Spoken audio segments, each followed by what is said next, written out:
तिवसा तालुक्यातील मार्डी ते माळेगाव पर्यंतच्या रस्त्याला ठिकठिकाणी खड्डे पडले असून काही ठिकाणी गिट्टी उघडी पडली आहे। त्यामुळे या रस्त्याने वाहतूक करणे कठीण झाले आहे। या मार्गाने माळेगाव, शिंदोळा, धोत्रा, घोटा, तिवसा या गावांची जाण्याकरिता 2 चाकी वाहनांपासून ते मोठ्या वाहनांची सतत वर्दळ असते।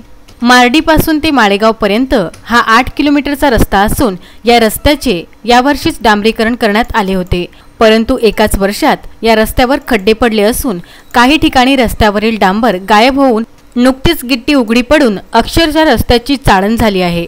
मार्डीवरून तिवसा जाण्याकरिता हा रस्ता कमी अंतराचा असल्यामुळे या मार्गावर नेहमी वाहनांची वर्दळ असते।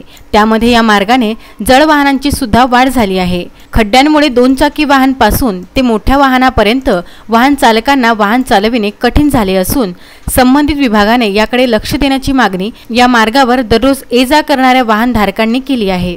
रामचंद्र मुंदाने, विदर्भ न्यूज, तिवसा।